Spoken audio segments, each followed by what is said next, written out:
Next door's getting ready for a ceremony. I've got great neighbours. Permisi Pak, bisa video?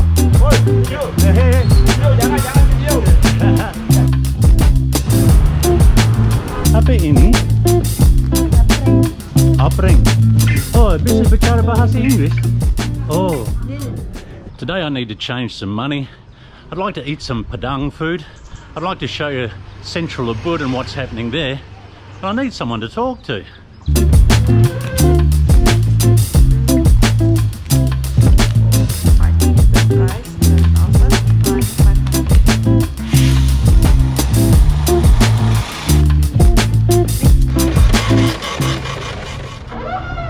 Unfortunately, there are still the occasional reports of unscrupulous money changers, and it's not something you need to worry about too much.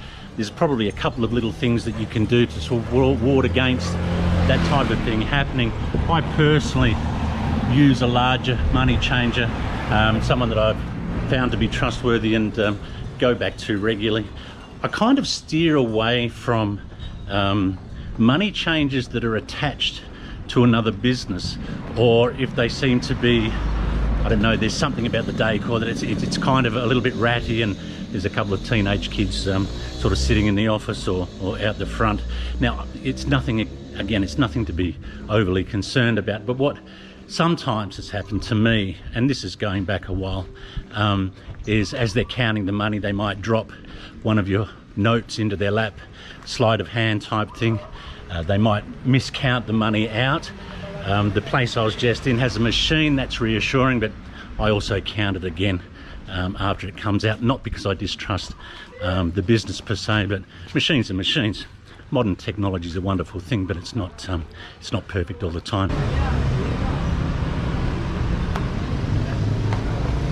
One of the things I think Bali can be really commended for is they still retain a very, very strong sense of tradition and culture.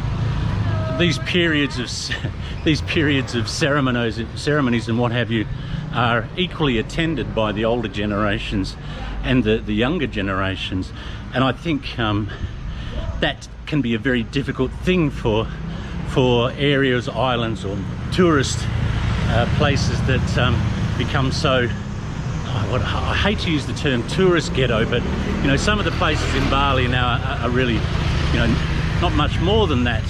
In the wake of mass tourism, I think it's wonderful that the Balinese have been able to retain such a rich and vibrant and strong culture, I guess. All right, let's go into the center of Ubud. Saya bisa lihat apa mungkin satu di sini ya. Ini. Terima kasih banyak. Sampai jumpa lagi. What am I going to use a fan for? I'm right in the heart of Central Ubud. The palace is over one shoulder and the market's over another. I've been coming to Ubud for a number of decades now, and like everywhere else, it's slowly become more popular and busier. But there was one particular period that I think it exploded, and I'm not sure whether the stats agree with how I sort of saw it, but around 2010 there was this combination of things that occurred that I think may have contributed to you know, the growth, if you will. Airfares, for me at least, coming from Australia around 2010, became really quite affordable, and I'm not sure whether it's coincidence, but there was a film that came out called Eat, Pray, Love, which had Julia Roberts in it, and it found some international success. That was following the book of the same name, and there seemed to be, after those couple of events, an explosion of activity and tourists and people here, and Ubud Central still retains, there's still that culture, that undercurrent of tradition that runs through it, and I think that's what makes it such an interesting and enjoyable place to be. You have, you know, your Western niceties and your Western sort of nice things, but you're surrounded by the spirituality of the place. There's ceremonial dress being worn everywhere. The people still adhere to that kind of fundamental kindness and generosity. So look, the traffic's awful. It has to be said, the traffic is just awful. If you're coming up to Ubud, I would strongly suggest, if you're coming up from Kuta or Sanur or Nusa Dua or from anywhere, get up here pretty early. But yeah, I'm feeling a little bit hungry, so there's some padang food I'd like to have. The sambal there is to die for, honestly. Just gonna eat.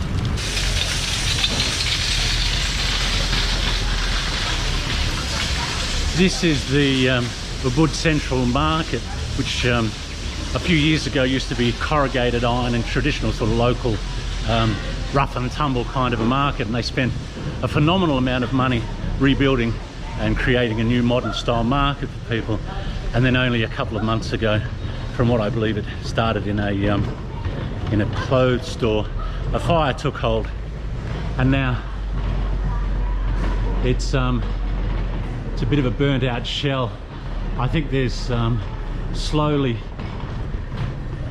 some work's being done, but oh, it was just, what a catastrophe. You know, all these funds, all this money, and they were really quite good to hang around. But taking the positives from these types of things, it's forced the traders to now spill out onto the concourse. And once this is done, is it makes it feel more like a traditional market. All right, it's a tourist market, it's overpriced, it's gimmicky, but hey, when you're on holidays, you want to pick something up, it's fine. But the thing is that walking around here,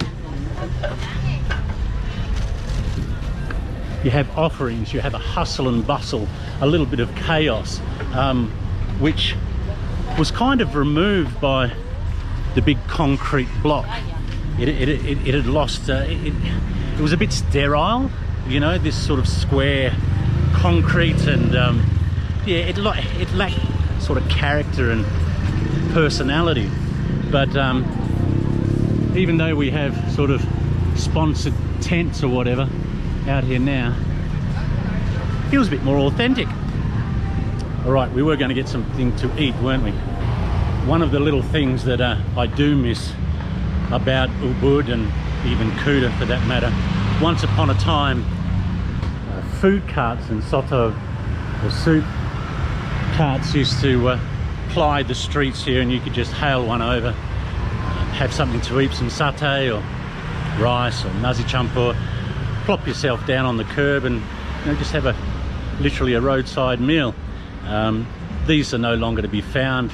I think there's laws preventing traders to do that. The streets just aren't wide enough, unfortunately, and even a lot of the local warongs have disappeared as well.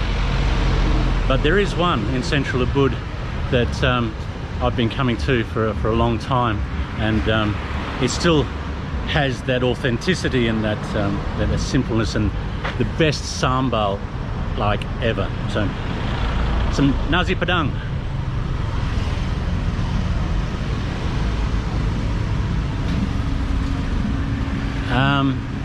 The best laid plans of mice and men. So that's something else you find if you're spending a bit of time in Ubud, particularly around the times of ceremonies, and that is people prioritise their spirituality, their religious beliefs, and everything comes second to that, you know. So I would suggest that the owners have been up early in the morning engaged in their thing. Permisi Pak, maaf, buka nanti sekarang? Buka sebentar lagi. Sebentar lagi. Maafkan saya. Ya. 1 jam lagi tu? Kira-kira jam 11. 11? Ya. Okay, makasih. Right. So we've got a little time to wait. Open at 11. I really would like to find someone local to talk to. Permisi Pak. Hai. Saya mau orang bicara dengan saya. Would you like to speak with me? Oh, I'm sorry. Okay.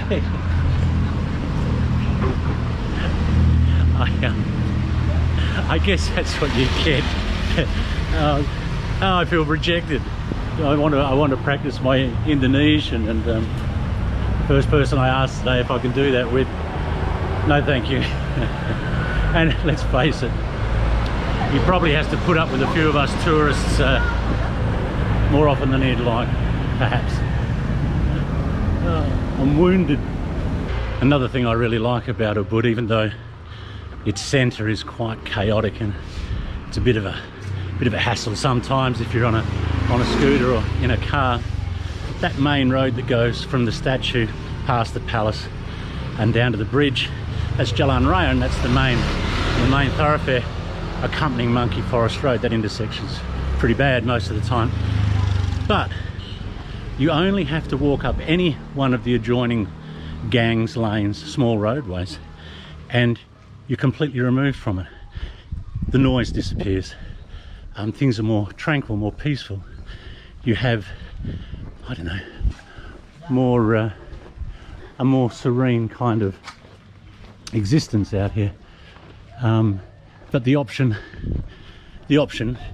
is there also if you need to go into the centre, and you might want to have a nice meal, socialise, see a band, something like that.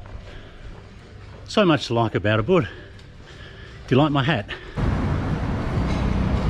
Success, our masakan Padang warung is open. I don't know a lot about Padang food really. I'm told that traditional Padang food, you get an assortment or an array of dishes before you. I'm assuming something like a thali, but larger maybe. But I come here for one reason, well, two reasons actually. The food is really quite simple, but the sambal, the sauce or the paste here is really unique. I have a bit of a thing for sambal, and there's something that they do with it here that is just absolutely outstanding. I don't know what it is, but we'll order a dish and we can show you. Halo, permisi, maaf. Saya bisa mungkin saya duduk di sini ya. Ya. Nasi,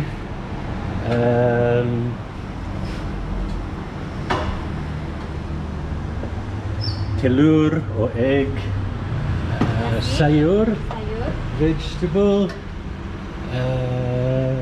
ayam, ya, saya suka sambal, ya. Sedikit lagi sambal. Terima kasih banyak. Iya. Ayam goreng? Ayam goreng ini. Ya, oke, terima kasih.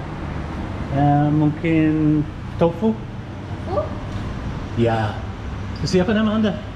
Arisanti. Arisanti. Iya. Terima kasih banyak, Arisanti. Nama saya Wayne ya. Ya, oke. Mungkin satu aqua kecil ya. Yeah, and sauce. Oh, okay. Yeah. How could I forget the sauce? The sauce is also very good. Makasih banyak, Santi. Yeah. Saya duduk ya. Yeah. Bisa aqua kecil? Yeah. Yeah, okay. Makasih. I'm really looking forward to this. It's so good. Oh. Thank you, Santi. Yeah. So when you look at the food, it looks very simple and very plain because it is. But the sambal here, sorry to bore you and say it again, but it's just to die for. It's really, really good. I just want to get some of that sambal into me straight away.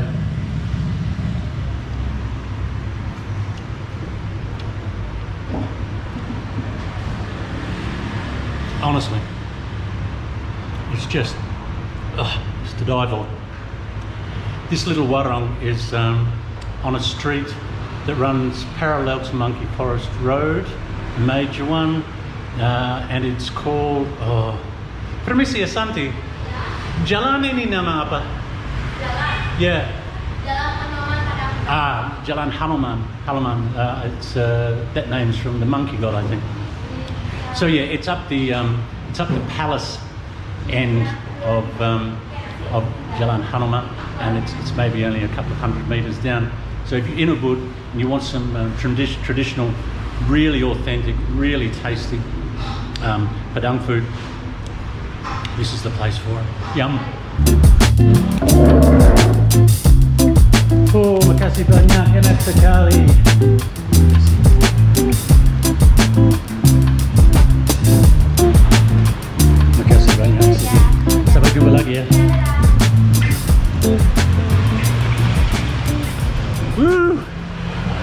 great. Really filling, really nice. For a small water and the food came to $2.50. Yeah, really good value. Still one or two places left in Central Ubud where you can have really nice food at very reasonable prices. I think that's about it. I apologise if today's vlog's been a bit disjointed or a bit unorganised. I didn't prepare too well this morning, just sort of got up and got into it. But thanks for joining us, and as always, I hope you're well and happy in life, doing what you want to do. And yeah, we'll see you soon. See ya.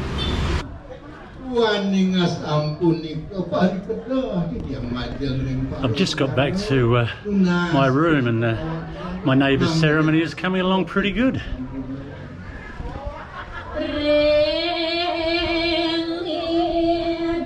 Really tired. Walked a long way today. Sometimes you feel your age. It wasn't that long ago. You could easily walk 15-20 k's in a day and not feel a thing. I think the humidity and the heat's probably got a little bit to do with it as well. But coming home to this is yeah, pretty good.